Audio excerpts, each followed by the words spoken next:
नमस्ते। अपना घर बनाने का सपना किसका नहीं होता।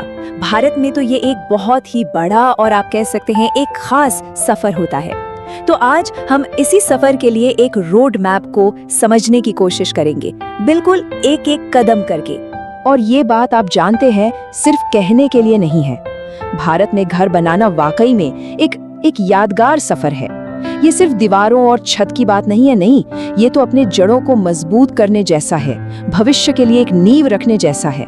लेकिन सोचिए, इतने बड़े सफर के लिए एक नक्शा तो चाहिए ही, है ना? तो चलिए देखते हैं कि अपने सपनों के घर तक पहुंचने का ये रास्ता आखिर दिखता कैसा है। तो देखिए, इस पूरे सफर में मोटे तौर पर 4 बड़े पड़ाव हैं।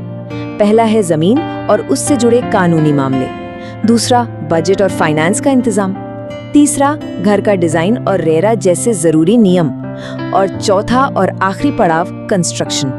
तो चलिए एक एक करके इन्हें समझते हैं। तो ठीक है, सबसे पहले बात करते हैं उस सबसे जरूरी चीज की जिसके बिना कुछ भी शुरू नहीं हो सकता, जमीन और कानून। देखिए, इसमें 2 चीजें सबसे जरूरी हैं। पहली कि जो जमीन ली जा रही है उसका टाइटल बिल्कुल साफ हो, मतलब कोई कानूनी पंगा ना हो। और दूसरी कि म्यूनिसिपैलिटी या पंचायत जैसे लोकल ऑफिस से बिल्डिंग प्लान की मंजूरी मिल जाए।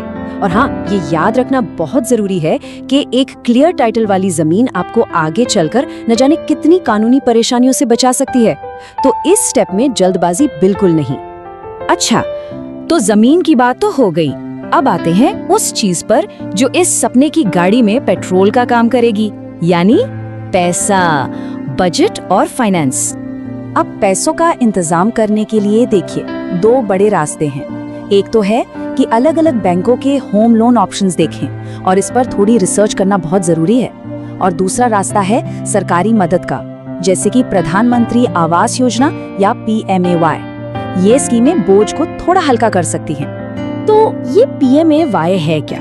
असल में इसका पूरा नाम है प्रधानमंत्री आवास योजना। ये ना सरकार की एक बहुत अच्छी स्कीम है। इसमें होता क्या है कि अलग अलग इनकम ग्रुप के लोगों को होम लोन के इंटरेस्ट पर यानी ब्याज पर सब्सिडी मिलती है, जिससे घर बनाना थोड़ा आसान हो जाता है। चलिए अब मान लेते हैं कि फाइनेंस का इंतजाम हो गया, तो अब बात करते हैं घर के ब्लूप्रिंट की, उसके डिजाइन की, और साथ ही उन नियमों की जो ये पक्का करते हैं कि आपका किया गया निवेश सुरक्षित रहे।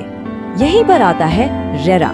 इसका पूरा नाम है रियल एस्टेट रेगुलेटरी अथॉरिटी। इसे एक तरह से घर खरीदारों के लिए एक सुरक्षा कवच समझ सकते हैं। रेरा का काम ये देखना है कि प्रोजेक्ट सारे नियम कानून माने, जिससे पूरे प्रोसेस में ट्रांसपेरेंसी बनी रहे। और अब हम पहुंच गए हैं सबसे मजेदार और दिखने वाले पड़ाव पर, यानी कंस्ट्रक्शन, जब सपना जमीन पर उतरना शुरू होता है।